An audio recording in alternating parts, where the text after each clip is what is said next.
imana 23 ishobora kuba nk'intare isaze cyangwa intare by'uyu mugara mu ishyamba ryayo ku buryo noneho iri burwane na Ndayishimiye byeruye karwana na Kisekedi byeruye koko mbere yarwanaga isikiriza Noro Kivu na Side Kivu hari abantu babo ahatari abantu habo ntibibanabe ukabona ntibibafasheho cyane yego none Uburundi butegurirwamo intambara Uburundi navuga ngo bucurirwamo imigabo n'imigambi byo kurimbura ama 200 kandi Ndayishimiye nawe akaba nayoboye by'umwihariko umuryango ukomeye wa Afrika yunze ubumwe kandi urabona no umuryango ukomeye ufite n'ijambo uyu munsi none igitero nk'icyo kikaba cyagabwe hari agahenge bumvikanyeho Bwana Ndayishimiye nta kintu yageze avuga cyangwa se nyakubahwa perezida w'u Burundi nta kintu arabivugaho ariko abantu biwe nabonye bavuga ibintu bitandukanye nanjye kuri WhatsApp banyandikiye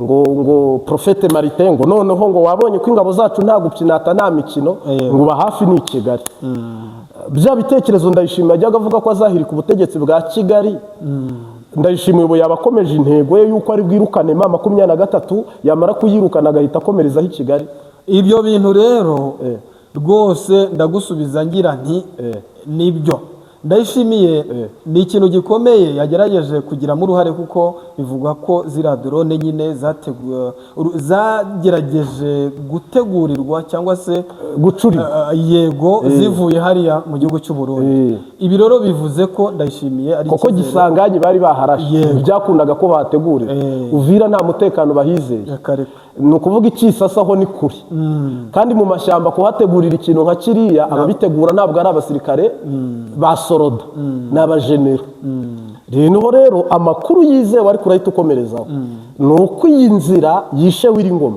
yaje izananye i Burundi yego kandi igera ku tsinzi ibyo rero ntabwo nibyo nakubwiraga ntabwo perezida w'u Burundi ashobora gucika intege cyane ko yanabivugaga nta kintu kindi yavuze ko yakubise ingotanya razumutse ibyo yarabivuze ubu nubu nabo umenye ko Burundi butanemera ama 200 buvuga ko RDF yego nubu mpamya ko Ndayishimiye nta minsi tatishira atavuze ko igisirikare cye gikomeye cyashoboye gukora ibyananiye abandi bose ibyo byo nejo bundi rwose udukurikije ibyo agenda atangaza mu minsi itarenze 3 rwose araba yagize icyo abivugaho bivuze ko rero Ndayishimiye ashobora no gutangaza ko gahunda ari kumaraho M23 agakomeza koko ni koko nubundi yari yanabivuze ntabwo arabivuze rimwe aravuze ngo mufata Uvira ndafata Bugesera yego na Kigali ngo nimunyura Uvira zanyura Kirundo nambuke Bugesera fate Kigali ni isezerano yari yaraduhaye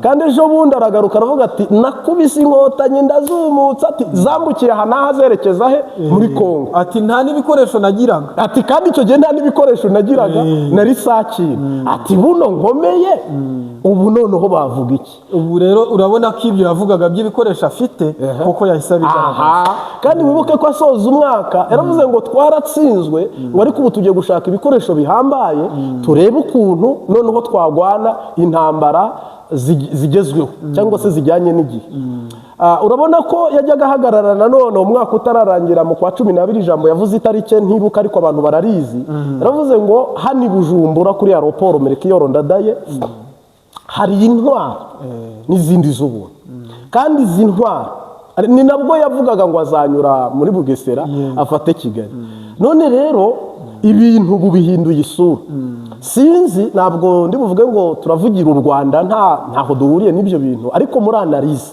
no mu bitekerezo imyiteguro y'u Rwanda yihoraho ibyo turabizi ko u Rwanda rwama rwiteguye twarabibonye ntabwo ari ngombwa ngo bavuge twizeye ko bama biteguye ibi rero ni impungenge zikomeye cyane ku bantu batuye muri Noro Kivu na Side Kivu ngira ngo ni n'umubabaro utari bujye munsi y'igihe imitima yacu iri bumare cyane uhereye uyu munsi ritangazo ryasohokaga ko ari ukuri ko Wiringoma yamaze gupfa byuzuye BBC kabitangaza Al Jazeera zi televiziyo mpuzamahanga kuko kenshi barazizera ni nabo bacangero mu Kirundi badukoroneje uyu munsi wa none ni Kisasa urabona ko bari muri celebration abakongomani benshi bari muri celebration niba wagiye ubibona bari barifotoza bahagaze ku ntebe barifotoza bari hejuru y'imodoka bari kubyina igisirimba bari kunywa byeri bikomeye rwose iringara badyohewe bishimye bari guhimbaza umunsi mukuru w'uko uwitwa Wiringoma yapfuye. Eske Sultani Makenga ijambo yavuze risoza umwaka yaravuze ngo agiye kurwana intambara ya nyuma Amerika barayica he? Niba Amerika iri kubitambika eske bayita nabitambitse ni iki bari bukore kuko bahanganye n'ibihugu bibiri ubwo ahanganye na Kisasa ahanganye na Bujumbura ni hehe hambere ari bujye eske arahaterera rimwe ese afite ubushobozi ubundi bwo kubikora cyangwa nta nabwo cyangwa se bagiye gutsindwa buheri nk'inyeshyamba nyine kuko inyeshyamba n'ubundi naho zari zararamye igihe nabivuga uko imyaka bamaze barwana ari inyeshyamba ntako batagize ariko noneho tukareba ibitero biri kuva i Burundi ibindi inkunga y'amafaranga iva Kisasa ariko urugamba rugategurirwa i Burundi n'imbunda zikanyura i Burundi ariko ibintu byose ubwo n'abaje baruhukira i Burundi bamara gutora ibintu bakeneye bakabona kwinjira mu mashyamba na stoke y'ibikoresho iri i Burundi. Ngiye mfite ubwoba rero ko igihugu cy'u Burundi ntawuzi niyo mbare ntaravuga Red Tabara ntawuzi yiri baranabihakana ko batanakorana niba M20 yarigengesereye n'ubundi bayaragiye i Burundi gihe bafataga Uvira ariko yitijoyoninga isa n'itenyenya cyangwa se nibangira igifata feri ndavuga ngo tubanze tunyure muri diplomasi mu nzira y'ibiganiro ndetse haza n'agahenge kandi ubonye ko Angola yagaruye ingabo Tanzania yohereje ingabo u Burundi bwohereje ingabo ntuza Reveriyani niba umwibuka yaravuze ngo tujyayo uko tubishaka nuko tubyumva ntarutangira ngo ni vu ngo agacarutse ni vu turakubita nyine bwana Reveriyani uziko nawe rwose mu ijambo abafite ubukana buhambaye yaranavuze ngo sinzi ko umuntu uyoboye RPF ngo afite imbaraga nk'izo afite ngo ariko baye afite ubushobozi nk'ubwanjye ngo aho twaganira ngo ariko simbihamya ko afite ubushobozi nk'ubwo ibaze nyine kwigereranya bigeze aho ngaho ariko aravuga ati giye muri iki gihugu urabona akunda kuvuga n'ibyo perezida yacecetse kuvuga cyangwa n'ibinaniye perezida wakabyishyura bati bwana Reveriyani imipaka izafungurwa ntabwo izafungurwa uretse ko umwe twabonye ko bawufunguye ntabwo izafungurwa niba u Rwanda rwarahisemo kujya muri M20 rukabyiyita uko twafunze Gasenyi tugafunga Kanyaru ni nako dufunga Katumba inkindi yose urumva ko yabaye aka mugenzi we minisitiri w'ububanyi n'amahanga Dr Bizimana ariko bakimara kwica Wiringoma bahise bafungura umupaka cyane kuko Wiringoma yapfuye mu ijoro ry'ejo bundi umupaka bawufunguye ejo ku murango ndetse barifotoza baravuga bati duse dufungura ibyo bintu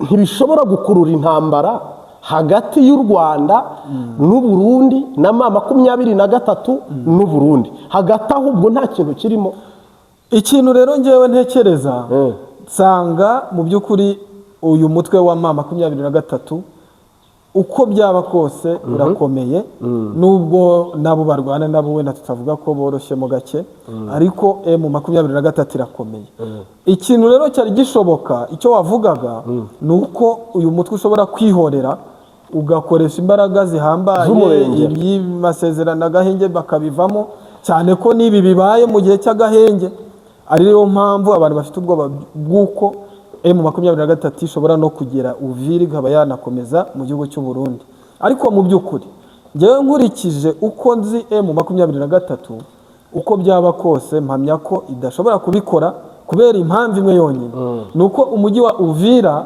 ubu tuvugana harimo kwinjira cyangwa se harimo MONUSCO ingabo z'umuryango w'abibumbye iki rero gishobora gutuma u Burundi bugira amahirwe yuko M23 itasubira he muri Uvira ariko ubundi nicyo cyagombaga kuba kubera ko M23 yari nabivuze no mu minsi yashize yahagaritse kurwana hanyuma ingabo za Kongo zo zirayendereza zirayishotora baranabivuga basohora amatangazo bati murebe twatangiye agahenge ariko dore turi guterwa none dore ibyo bakoze rero. Ibi rero bivuze ko agahenge k'umuhuza Angola ubwo byahise birangira, ubu ni intambara yeruye igiye kuba ndetse tutigeze tubona, kuko agahenge ubwo karangiye. Nicyo bivuze agahenge karangiye. Navuga ko katanabayeho koko bishe umuyobozi mukuru mw'ibyo byitwa agahenge. Ngira ngo ni nka kumwe umuntu akubwira ati tube duhagaritse ariko kwitegura neza ngo akwice. Ariko icyo uvuze jye nkigarutseho ntabwo ari cyo. Niba intambara iri bukomeze iruti yari ihari, MONUSCO ikaba iri muri Uvira, yego, nka boroke ishobora gutangira bambuka, ariko bafashe Goma MONUSCO iriyo. Noneho n'ibindi bice bagiye bafata yari ihari. None si intambara ma 20 irayigirana bande?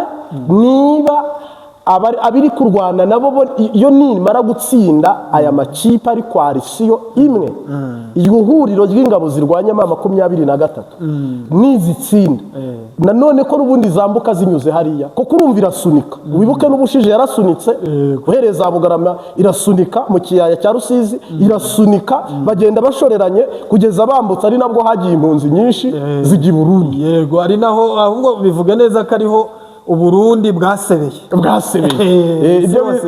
Ibyo bita ngo gutsindwa uruhenu.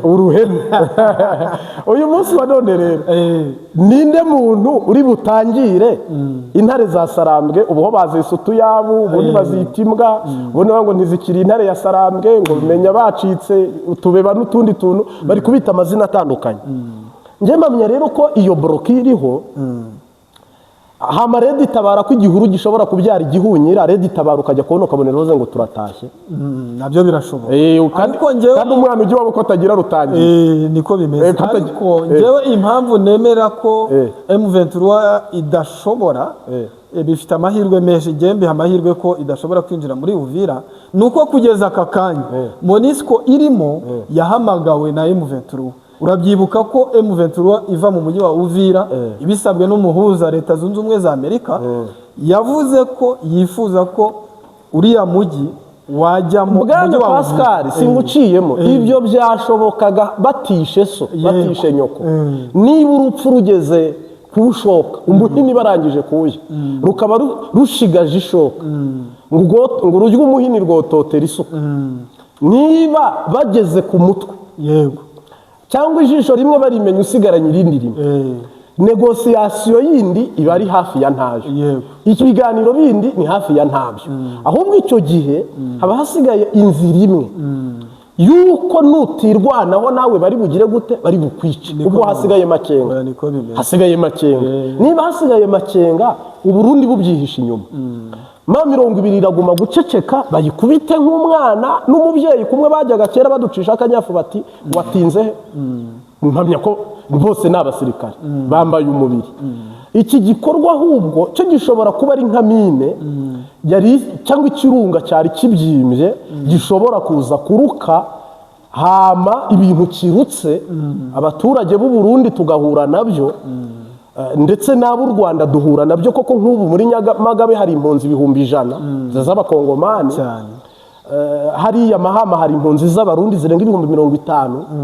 Ni ukuvuga ikirunga, uyu mujinya ni nk'ikirunga gishobora kuruka, twese bikatugiraho impact cyangwa bikatugiraho ingaruka. Ugasanga uko byagenda kose ikintu cyabihagarika, ngewe nkeka twerekeza ku musozo, ikintu gishobora kuzimya uyu muriro cyangwa gishobora gukaruma iyi situwasiyo, kereka habayeho ko Gisekedi n'abarundi basubira inyuma mu buryo bugaragara. Ibyo byo impamvu ngewe ndi kubyemera ko ari ibintu biraba ubu, nubwo wavuze ngo agahenge ntikigeze kaba, ariko twavuga ko kabaye igice, kubera ko M23 iyo yarakubahirije, ndetse bayirasaga igayimanika amaboko iti murebe ibyo bakoze. Bivuze ko rero igiye gusubiza inyuma ku ngufu nyine ziriya ngabo, ahubwo wa mugani tutamenya ngo izazigeza he, izazisubiza inyuma izijyana kugera hehe, kuko ishobora no kuzikomezanya ikaba yagera Kinshasa,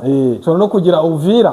Ibyo nabyo birashoboka, ariko icyo cyo cyuko urugamba rugiye gukomera, icyo cyo turacyiteguye cyane cyane ijana ku ijana. ijana ku ijana. Kuko urabona ko none se ikindi nanone umuntu yibaza, Uburundi ntabwo twizeye ko bwahagarara ngo bureke gushyigikira umwariye wabo. Byo ntibishoboka. Koko babonye umuvandimwe cyane mushya. Niba FARDC Tshisekedi yatanze amafaranga menshi ku rwego nawuzi. Yego. Yabaye nk'ugura igisirikare cy'u Burundi aracyishyura cyose. Igisirikare cy'u Burundi cyemerewe kurwana muri Kongo gihembwa amafaranga cyifuza. Yego. Nubwo bitagirira umumaro abarundi kuko n'ubundi ubukene abarundi babugumamo kurya bwari buke. Ongeraho ngo n'ingabo z'abarundi ubwazo. Nuko ubukene bugumuko. Ikibazo rero gihari, Ndayishimiye yahera abwira Tshisekedi ngo duhagarike amasezerano, ndatsinzwe subiye inyuma. Ibyo ntibishoboka akiri ku butegetsi. Niba ibyo bidashoboka, M23 se yo yaheraho ivuga ngo noneho babaturage yarwaniraga mbarekuriye mu maboko yazanyeshyamba. Kandi M23 ari na FARDC sava yabirekura rwose, FARDC ikabarinda. Ariko M23 izu kuri ndani twe tutabona n'abantu batazi ko Wazalendo, FDLR, Maima, imitwe irenga 200 M23 itibona ko babakobwa babo bari bite bafatwa ku ngufu, inka zabo ziri buribwe, nta mahitamo ifite yo kurekura urugamba. Reka ahubwo amahitamo isigaranye nayo kurwana ahubwo birenze uko yarwanaga cyane. Kuko niyo sogisiyo ndi kubona, nuko uko ari babiri bagiye kurwana nyakurwana. Sinzi uko Amerika iri bubyakire, ariko intambara igiye kuba itarigeze ibaho muri aka karere. Ariko mpamya ko Amerika nayo ubwayo mpamya ko ishobora kubiha agaciro, kubera ko n'ibintu bibabaje kubona umuvugizi wa M23 yicwa mu gihe cy'agahinda. Yarari no mu biganiro nabo. Yego, ni ibintu bibabaje. Yari yanubahirije amategeko yose ya Amerika. Mpamya ko bishobora no kuba byateza ikibazo cy'umwuka mubi hagati ya Amerika na Kongo. Ibyo rwose birashoboka, ariko rwose dusoza twitegure urugamba rukomeye cyane rushobora kuba rugiye gutangira mu minsi itari mike, kandi rugiye guhuza M20 n'abarundi n'abakongomani. Nuko bimeze. Turabashimiye rero mwebwe mwabanye natwe ku Mbabazi TV 3. Nukuri natwe twababaye, twifatikanyije n'uyu muryango wabuze w'Ingoma. Tunabahumurize tubabwire ngo niyo nzira, twese tuzapfa, ariko uyu wapfanye n'ibikorwa n'ibigwi. Rero nta uzi ejo hacu, ariko Paul sana vraiment ku Banyamurenge, ku Bakongomani bo muri Nord Kivu na Sud Kivu, tubabwire ngo begere Imana basenge cyane, kuko shitani ibyagambiriye twese turi kubona ko ari umukara. Ibintu bibaye bibi cyane. Bwana Pascal, wakoze kuza muri studio za Imbabazi TV 3. Nejo ni karibu. Mwakoze cyane, aha ni mu rugo. Ndabashimiye cyane. Sawa sawa. Ciao, shalom.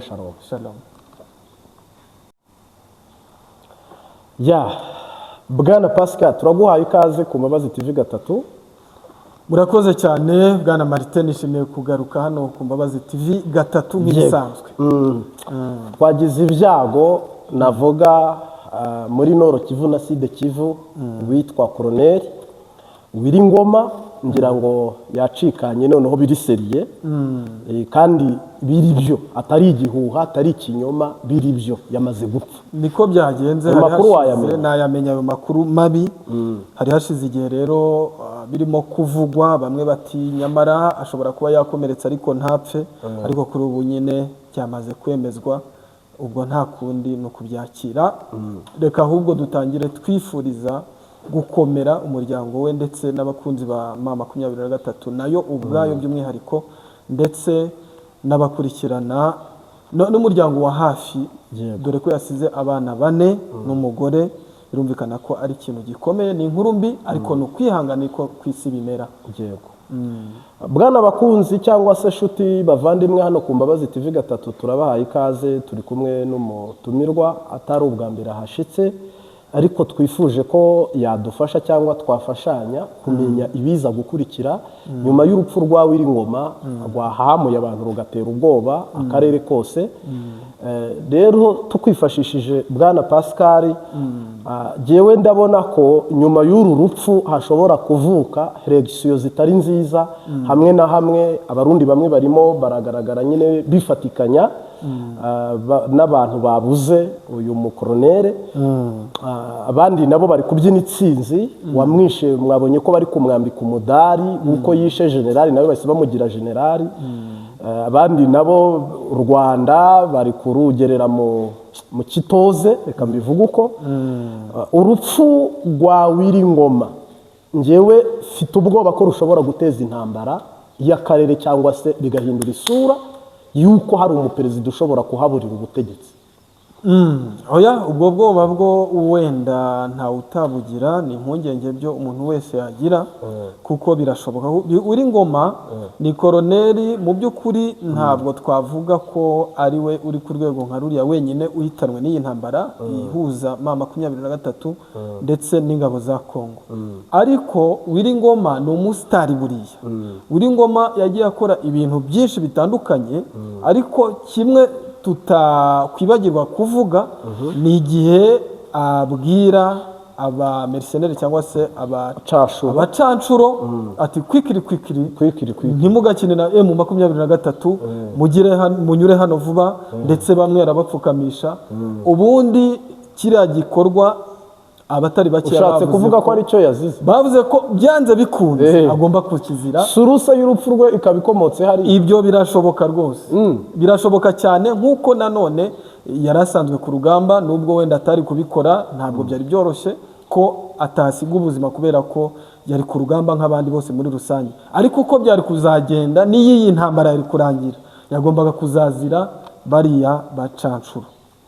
Bwana Pascal, uravuze uti mu by'ukuri Wiringoma hari igikorwa yakoze ngira ngo mu Banyafurika tuzi, ba Mandela muri South Africa, ndetse ba Rwagasore mu Burundi, ba Ntuza abangaba ba Rumumba, ndetse n'izindi ntwari za Afurika zarwanya intambara zo kwibohora. Bagiye bagaragara guhangana n'abazungu ku rwego rwo hejuru, nabo bakabizira cyane, bakabizira. None uyu mupapa koroneri Wiringoma, abazungu bajyanye umujinya w'umuranduranzuzi kugeza ubwo bihoreye igisebo bakuye hariya, cyangwa se ikimwaro bahakuye, bakavuga bati byange bikunde tuzakwihorera. Ibyo birashoboka cyane, kubera ko nk'uko wari ubivuze, si uwa mbere, si uwa kabiri, si uwa gatatu, ni benshi bagiye bahangana n'ab'uruhu rwera, bikarangira batabigiriyemo amahirwe, bikarangira bitabahiriye. Ubwo rero na koroneri Nanga, Liyetona Koroneri Wiringoma, Liyetona Koroneri Wiringoma nawe kuba yabizira nta gitangaza kirimo, ni ibintu byaba rwose atari gitangaza. Uvuze uko gusa nanone ntabwo twahita twemeza ko aricyo azize nyirizina, ariko nacyo ntitwagishidikanyaho. Kongo yari imaze gushyiraho imitahe, mu Kirundi bavuga imitahe, cyangwa se inzandiko zo gufata umuntu. Gufata harimo uriya Wiringoma, harimo Nanga, harimo ba Bisimwa, harimo aba ba Makenga. Niba ari uko bimeze rero, ubwo ni ukuvuga ngo ba Makenga nta mutekano nabo baba bafite, n'aba ba Rugaba, na uyu nawe usigaye uyoboye Twigwaneho, ndamwibagiwe nawe.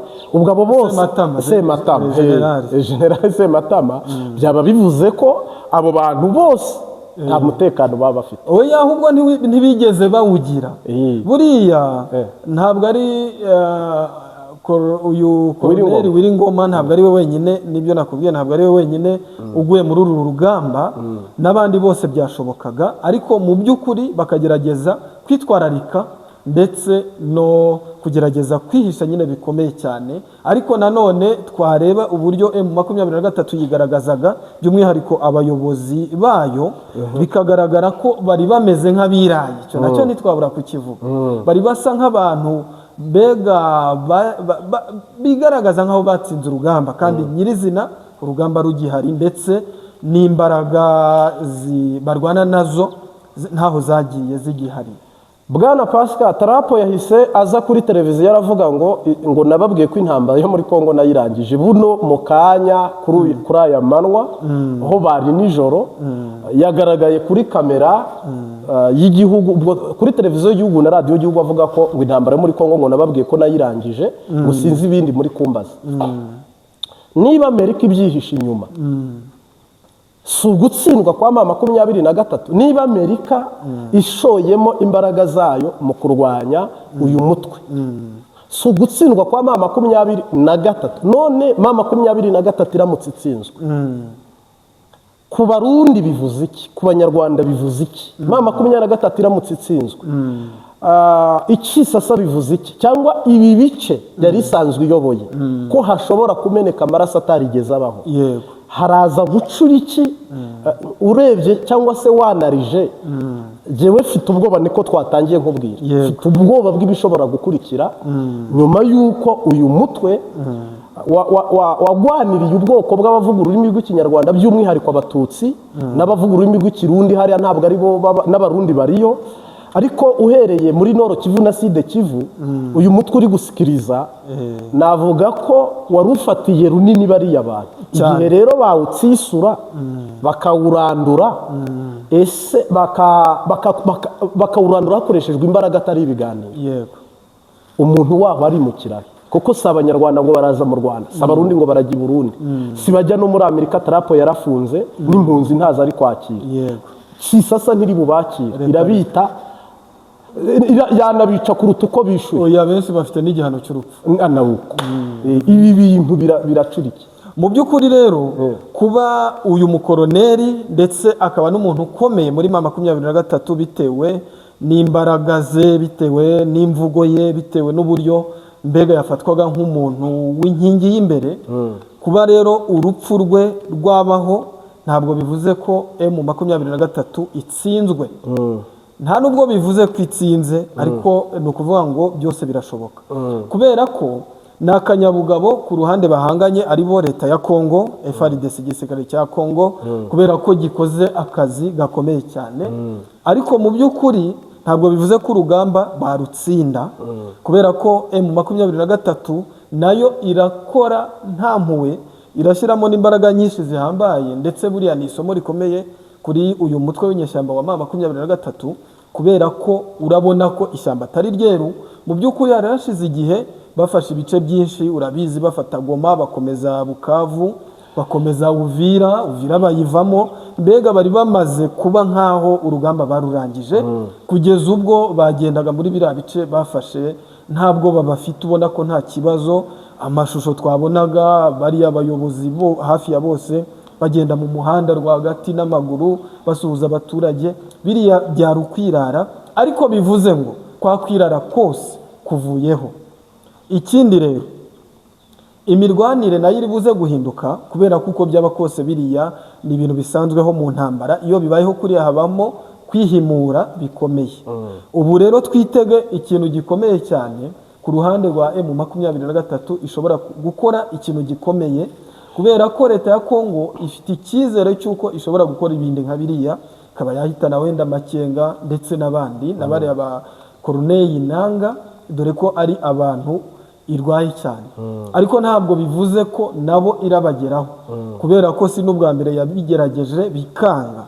Bivuze ko rero ku kibazo warumbajije, bivuze ko leta ya Kongo igiye kwishyiramo akanyabugabo ikagira ngo irabikomeza biriya yakoze, hanyuma M23 nayo ikareka ibintu by'imikino, hanyuma ikarwana, ndetse turitegura ibintu bikomeye cyane bishobora kubaho bitigeze bibaho, ubugome, ibitero simusiga, ibitero bitandukanye n'ibyabaye M23 ishobora kuba yagaba kuri Kongo.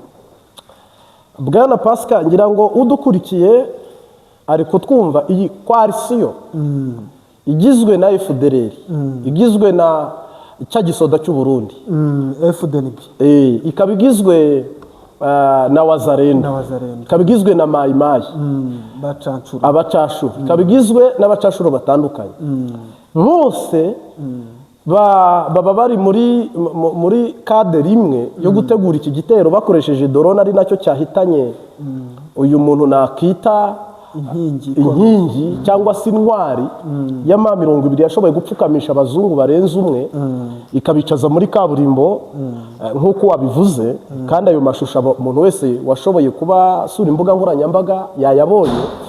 Buno hari itsinzi, yego, ku ruhande rumwe rwa Kisasa cyane. buno hari ibyishimo ahantu hatandukanye, bose bavuga bati twageze ku itsinzi idasanzwe. Imikino ubu ntishobora kuba irangiye, hakaba hagiye kubaho intambara tutigeze tubona, iyi ntambara navuga yeruye ndetse ishobora no kwambukiranya ibihugu cyangwa ishobora no kugera i Kisasa. Yego, birashoboka cyane, nubwo hari kubyinwa insinzi ikomeye cyane, kandi koko nibyo buriya Bwana Marite, kugira ngo uyu mukoroneri akaba n'umuvugizi wari ukomeye uzwi cyane kugeza ubwo wabonye ko urupfu rwe rwanditswe ku isi yose.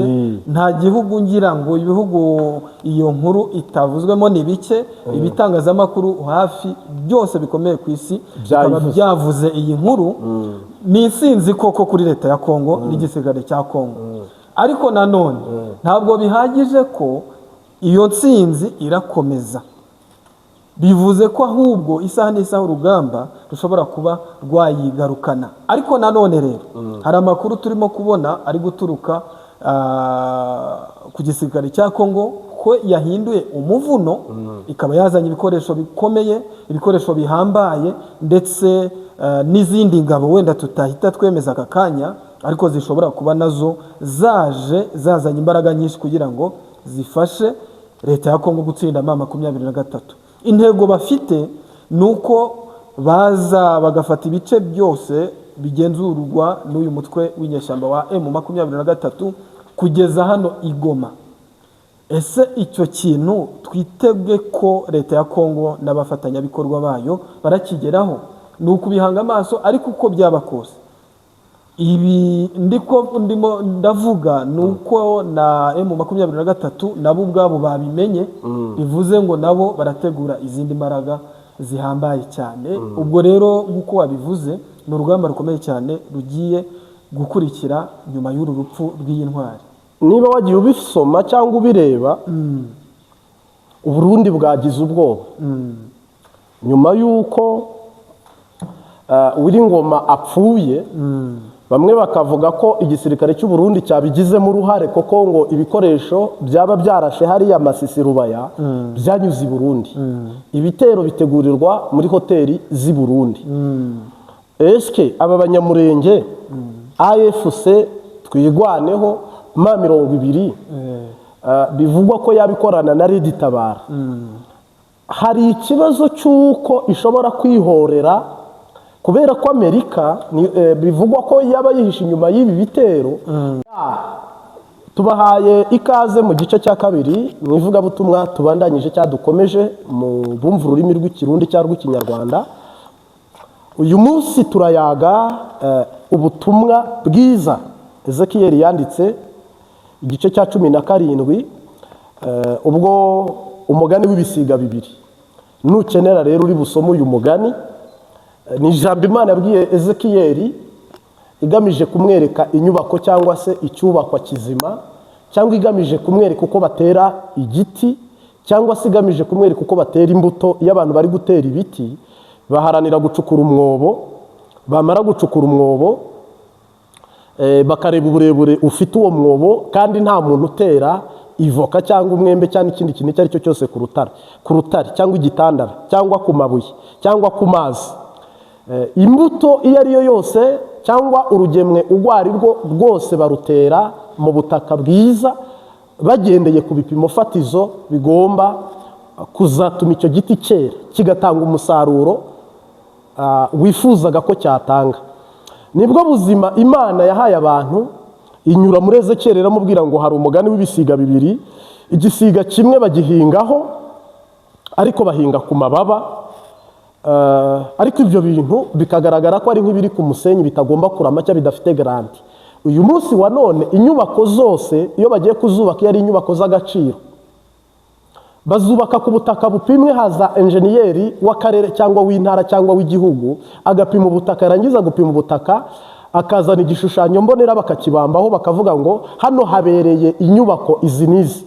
Iyo bavuze rero ngo hazajya inzu zigeretse 3 cyangwa 5, baba batoranyije ubwo butaka ko bufite ubwo bushobozi. Ariko nta muntu wubaka inyubako nk'iyo ahantu hari nyiramugengeri cyangwa mu kiyaya hari amazi. Kenshi na kenshi bazubaka ahantu hizewe. Imana nayo ntishobora kuza kubaka ku muntu ngo imwubake mu buryo bujenjetse cyangwa bworoshye. Kandi mpamya ko icyubakwa kiruta ibindi byose ni uburyo Imana yatwubatse cyane, igamije kubakamo muri twebwe ubugingo bw'umwanzi yari amaze kutugambanira akoresheje Eva, amaze gushika ku ntego y'uko natwe tugiye kuba abazajya bacibwaho iteka nk'uko shitani yaciriweho iteka. Yesu agaruka nk'umwubatsi bwa kabiri, umwanjeniyeri mukuru wubatse umutima n'umubiri akaducunguza amaraso n'amazi, byaduhesheje umugisha. Navuga ngo inyubako nziza Yesu yatwubatsemo ni inyubako yo kwakira Yesu nk'umwami n'umukiza, ariko tumwakira mu buryo bwuzuye. Uyu munsi wa none rero icyo ngendere cyangwa amije kuvuga ni iki: umukristo akwiye kuba yubatse mu buryo yubatse ku rutare. Umukristo akwiye kuba yubatswe mu buryo afite ubugingo. Umukristo akwiye kuba yubatswe mu buryo ahabwa ibyasezeranwe. Twese dufite ibyiringiro kandi twese dufise iyo turi kuva n'iyo turi kujya. Birababaje kuba umuntu yakubakwa nk'inzu mbi. Hari inzu abantu bubaka ku buryo uyitwika igahita ishya, imvura yagwa ikayitwara, ku buryo iyo nzu nta gaciro iba ifite n'abajura bayitobora uko bashaka. Ariko hari izindi nyubako zidakinishwa, zitamenyerwa, bita imiturirwa. Ari ibishoboka rero dukwiye kuba twubatse, abapasiteri bakaturobanurira nk'abakristo, bakaturobanurira ahantu tugomba kuba twubatse hatari ku musenyi, bakaturobanurira ahantu tugomba kuba twubatse hatari ahantu habi, kugira ngo iyi nyubako yitwa Gakiza ibungwabungwe kandi bagibungabunge, iba ifite ubushobozi bwo kuzakira Yesu nk'umwami n'umukiza ubwo azahagarara ku bicu ari kumwe n'abatsinzi y'isi n'umubiri na shetani. Ofete rero twagize kubakwa nabi, ndetse natwe twubaka nabi abandi, aho buno tudafite ubushobozi bwo kuba twazura uwapfuye, tudafite ubushobozi bwo kuba twahagurutsa ibirema, tudafite ubushobozi bwo guhumura impumyi. Urumva icyo cyubakwa cyitwa kwizera kuri muri twe, icyubakwa cyitwa ijambo riri muri twe, ijambo ry'Imana, ariko icyubakwa cyitwa indirimbo muri twe, icyubakwa cyitwa imirimo myiza muri twe, byaratitutse, ntabwo biri ku rugezo rwiza rwo kugira ngo bitange umusaruro mwiza mu buryo bw'ubugingo. Sinzi, ariko Bibiliya iravuga ngo nubwo igiti cyatemwa kirongera kigashibuka hari ibyiringiro. Ariko tubwira abantu ngo impera n'imperuka umuntu azabazwa ibyo yamenye, anabazwe ibyo yumvise, kandi anabazwe igihe yabayeho mu isi, umumaro we n'umusaruro yagize mu bihe nk'ibyo. Ntabwo hazabaho ko nzavuga ngo ni naka cyangwa ni naka, umwenda waratabutse, kandi mwe muyera yaraje ngo ambere pastor, mwe muyera yaraje ngo ambere mwarimu, mwe muyera yaraje ngo ambere umuyobozi wo kunjyana iyo ngomba kujya. Nta gwitwazo ruhari ku mpamvu izo arizo zose, ariko biraba ngo azabona ishyano abatega ibisitaza imbere y'abagenzi babo. Navuze mu buryo bwihuta cyane nk'uko uri kubona amasaha yagiye, biraza kukugora, biraza kugusaba gutega amatwi cyangwa usubiremo iri jambo ry'Imana. Wowe uharaniye kubaka ute abo uri kubwiriza ubutumwa bwiza? Ese abari kukubwiriza bo bakubaka gute? Ese wubatse ku mababa aguruka, wubatse mu birangira, wubatse mu bishira, wubatse mu bihera, cyangwa wubatswe mu buryo ibintu byawe byubatse mu buryo bwizewe? Koko hari inyubako leta itangira ibyangombwa zikaba zizwi ko zubatswe, ndetse bakazishyira no muri asirasi. Ariko hari n'inyubako abantu bifondafondera mu buryo butazwi, mu buryo butari na ngombwa ko bumenyekana. Rero nk'abantu b'Imana ntidukwiye kubaka cyangwa gushinga cyangwa se gukora ibintu bidafite ubushobozi mu ijuru, bidafite ubushobozi mu isi, bidafite ubushobozi ikuzimu.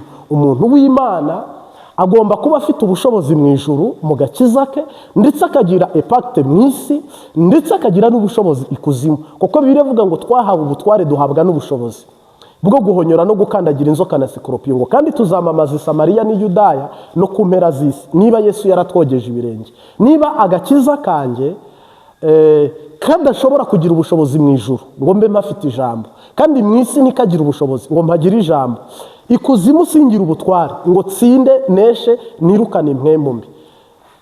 Kamemu ibwo signification y'agakiza afite ni agakiza kagomba kuba nta kintu kamariye. Mu busanzwe rero tugomba kuba dufite agakiza gafite ubushobozi mu ijuru, gafite ubushobozi mu isi, gafite n'ubushobozi kuri Satani. Niba Satani tudashobora kumutsinda, niba n'Imana tudafite ijambo imbere hayo, niba no mu isi nta jambo dufite, ubwo imbaraga y'abera yaramenaguwe, iramenagurirwa, barayimenagura, dusigara twaranogowe amaso nka Samusoni. Buno rero niba urara mu butayu usenga, cyangwa ukiyiriza ubusa usenga, cyangwa ukaba uri umuntu navuga ngo uri umukristo, agakiza kawe kakwiye kugira intego, gafite aho kari kuva naho kari kujya, objectif. Ugomba kuba nanone kandi ako gakiza gafite umumaro kamariye abo muri kumwe, cyangwa abo muzahura, cyangwa n'abo mwahuye. Uri umwe wo kwirimbura cyangwa kwirondora, ukareba inzira uri kujyamo, niba ari inzira ikwiye cyangwa inoze cyangwa yemewe cyangwa izwi, mu buryo ishobora gukiza ubugingo bwawe n'ubwa bene wacu. Agakiza ka Esiteri kakijije Esita, ariko ngo aranasaba, aravuga ngo niba unkijije unkizanye na bene wacu. Ibyo bibuko, amena, haleluya. Ese agakiza kawe kazagukizanya nande? Uzakizwanya nande? Ese katangiye ryari? Ese uri kubara igihe kamaze kakugejeje kuki?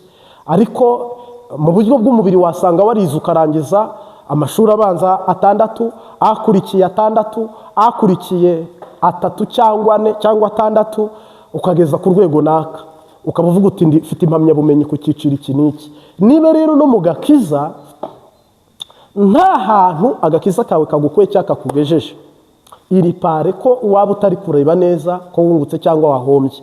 Mu busanzwe rero agakiza kabaho kudukiza, ntabwo kabaho kutwica. Agakiza kabaho kuturokora, ntabwo kabaho kuduhonya. Mungu asifiwe. Twerekeza ku musozo rero, navuga ngo icyo ngendereye muharanire kuverifiya, kucekinga, kotorore tekinike y'umwuka, kwinjizamo imitima yanyu n'imibiri yanyu, mugacekinga neza ko urugendo rwacu tutadeviye, tutataninze, turi kunyura mu ibarabara ryemewe ryitwa inzira n'ukuri n'ubugingo. Bitabaye ibyo n'ukuri navuga ngo biragoye. Reka rero twerekeza ku musozo, dusengere muri iyi ndirimbo Desa 11, kubumva urufaransa, Desa 11. Hama ninda mara sengane nawe wowe umaze kwitegura, usaba agakiza gakomeye katanyeganyega kandi gashobora kuzanira inyungu ubuzima bwawe n'abawe n'ibyawe. Koko mu busanzwe simpamya ko umuntu yatunga inkoho idafise ikimazi, simpamya ko umuntu yagenda mu bintu adafitemo inyungu. Shitani akora ibimufitiye inyungu, n'Uwiteka akora ibimufitiye inyungu. Natwe nk'abantu dukunda ibifite inyungu. Simpamya ko n'agakiza tugomba ko kabaho nta nyungu tubifitemo, twaba twayobye cyangwa twahombye. Hari igihugu kiza cyane twasezeraniwe n'Imana, tukirorere twizigiye iye, kuko data yakitweretse. Aho hantu ni heza cyane, aho hantu ni heza cyane, aho hantu ni heza cyane iye, tuzahurirayo bagenzi, tuzoririmbira mu ijuru indirimbo z'abakijijwe, ntituzongera kubabara iye, tuzaba dushize agahinda. Aho hantu ni heza cyane, aho hantu ni heza cyane, aho hantu ni heza cyane iye, tuzohurirayo bagenzi, tuzoshimira data cyane imbabazi yatugiriye, ubuntu bwiwe n'urukundo iye, n'imigisha yatushumuye. Aho hantu ni heza cyane, aho hantu ni heza cyane, aho hantu ni heza cyane iye, tuzohurirayo bagenzi. Ndagushimiye Mwami Yesu, niwe watangije ivugabutumwa kugeza natwe ritugezeho. Abantu bateswe mu mavuta rirakomeza, abandi babaca imitwe rirakomeza, abandi bararohama mu nyanja rirakomeza. Uyu munsi ndari gushimiye ko waringejejeho. Abo dusangiye ubwami n'umwami kuri uyu mugoroba turimo, aho bukeye naho bwije, iri jambo ntirice mu gutwi cyangwa rihingukire mu kundi. Dusabye umugisha ku muntu wese uri bukore ibyaryo kandi akaryumvira akaryubahiriza. Mwami Yesu rero ni wowe utera imbuto kandi ukayitera mu butaka bwiza kandi ikera neza. Ngaho rero nyagura ku ngoma, turinde Satani, Tobiya na Sanibalati, Muhozi, uduhe agakiza kaduhesha ubugingo, agakiza gakiza umutima n'umubiri, mu izina rya Data n'Umwana n'Umwuka Wera. Amen. Merci beaucoup. Ciao ciao. Shalom shalom.